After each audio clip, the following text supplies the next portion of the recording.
now. Ladies and gentlemen, live from Auckland. Storyteller, pilot, lover, goat farmer, chicken farmer, Vaughn Davis. Indeed. Vaughn Davis, good morning. Hey. Welcome back from Christchurch. Thank you. Where you've been helping out with some clean-up from your family and various houses around the city. Yeah, we've got a bunch of sort of in-laws down there, so it's basically been like, because I went to university there, so it was like moving flats back in university days, except for different reasons. Yeah, and the dust storm. You're still brushing out of your hair this morning. I am. It's still sort of coming out of every orifice. The dust is insane. It's I hope it turns southerly and rains on those guys. And I hope that's a good thing. Yeah, exactly. All right, well, it's awards season. Yeah, advertising awards. Interesting. I met an Argentine brain scientist a couple of weeks ago, and she was telling me about advertising awards back in Argentina. Yeah. The entire country is seized by advertising awards fever, and they go to the movies and they pay their $10 or 10 pesos or whatever you pay there. And they watch it. Not quite the obsession here in New Zealand. No. But we love our ads. We love our Fair Go Ad Awards, I guess. Yeah. So it's advertising awards season. Last week was the Direct Marketing Awards, which was interesting. And end of this month is the Access Awards. Direct marketing is stuff you get in your mailbox. Stuff you get in the mailbox, broadly speaking, yeah. Interestingly, the big winner at the Direct Marketing Awards this year was the Ministry of Health mental health campaign that John Kerwin fronts. Hugely effective, changed a lot of lives, connected with people in ways that traditional advertising might not have, and it was a fantastic winner. It basically won. It took home everything except the catering on the night. It was incredible. So I haven't noticed anything but the TV ads for that. Yeah, but that's the nature of direct marketing. It's an old term for it is below the line. So you might see the ads that get you into the campaign, everyone will see. But once you respond, you become part of a program. Oh, right. So Okay. there's websites and there's emails and there's stuff mailed out. Once there's a whole lot of stuff. Once you give out your address, they've got you forever. Well, yeah, they have, but for good purposes in this case. It's actually using our powers for good, which is very cool to see, and nice work from Draft FCB. And the Access Awards? The Access Awards are I guess they're our local equivalent of the Cannes Lions. They're pretty much about the coolest ads, the prettiest ads, the ads that connect with you emotionally. No requirement really for an Access Award winner to have worked. So important distinction. An RSVP or a Direct Marketing Award winner hardly ever does well at the Access Awards, but we'll see. Okay, all right. And moving on from that to shuffling the deck chairs once again. Shuffling the deck chairs, yes, has been it's account move season. Interestingly, following on from Special, they had a sort of a shock account loss late last year with Orcon after another big award win. They lost Orcon, and just last week, one of their foundation clients, Volvo, gave them the heave-ho, which is pretty sad news. On the back of them having done some amazing work. I mean, Special did a groundbreaking execution for Volvo a few months ago, a blindfolded test drive, high-speed blindfolded test drive to demonstrate just how good these cars are. Yeah. But now they're gone. Gone. Yeah, and then on the banking side, BNZ last week gave the DM, so back to the direct marketing thing. This is a big thing for banks. They do a lot of DM. They gave they moved the DM part of their account away from their agency Sugar. So a lot of that's happening. KiwiBank did the same a couple of months ago. So. Yeah, they did. Yeah. All right. Well, moving on from advertising to social media. Social media.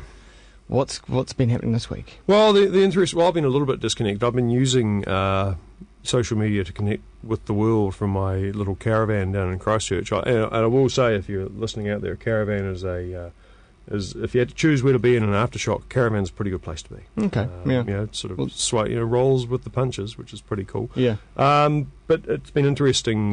Charlie Sheen has burst onto the Twitter scene.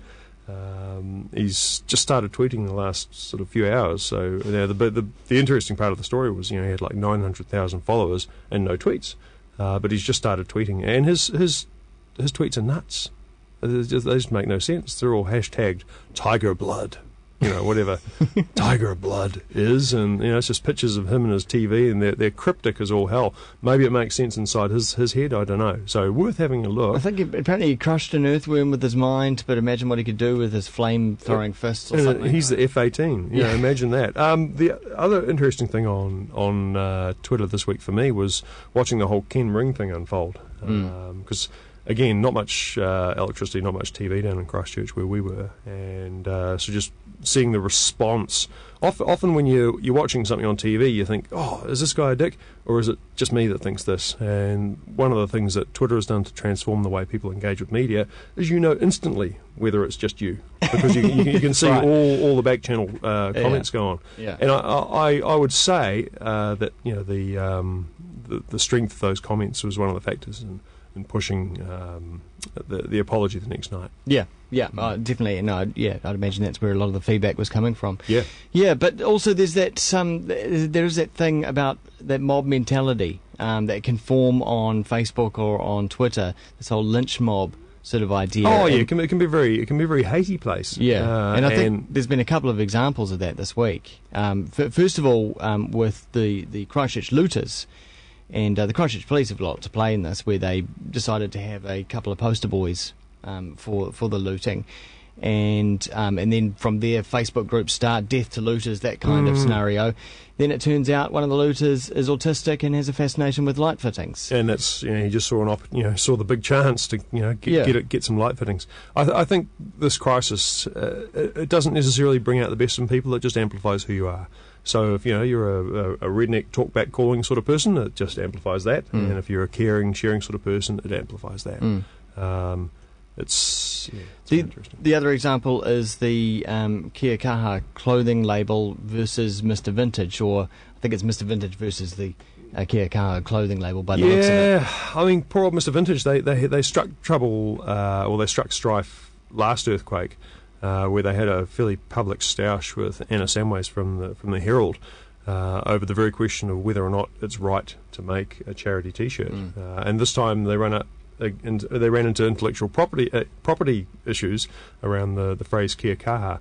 I mean, for me, if I've got $50 and I want to show I care, I think a better way to show you care is just to give the whole $50 to the charity. Let's do it straight away. Yeah. Because I know they're putting all the profits to earthquake relief or the Red Cross or whichever charity they've chosen.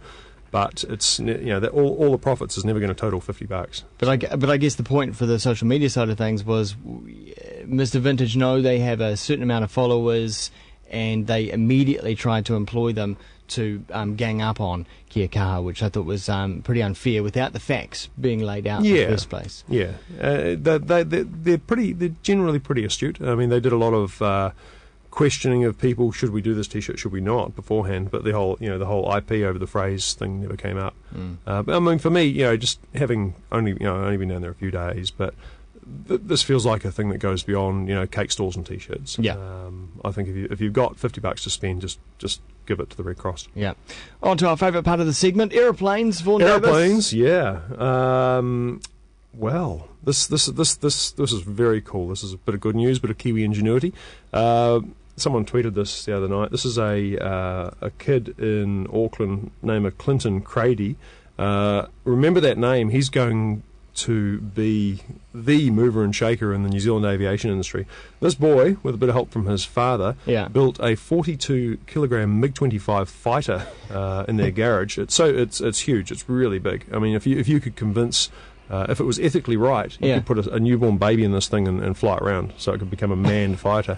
and he flew it. And the video is astonishing. This is amazing, and you can hear it here in the background. Sounds like a real full-size jet. It's got 2 jet engines in it. I don't know where you go. You can't just go and buy some jet engines off the shelf. Surely, I don't know where you'd go. Maybe they're just very, very high-powered leaf blowers. I don't know. But I mean, this is the answer to can we afford to replace our Skyhawk fleet?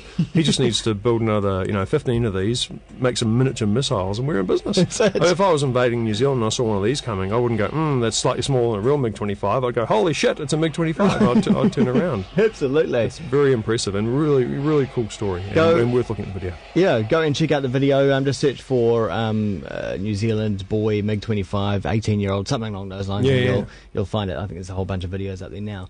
But Vaughn Davis, we can find you at Tweet This Book. So search for Tweet This Book into Google. Also on Twitter as well, twitter.com/Vaughn Davis. See you next week.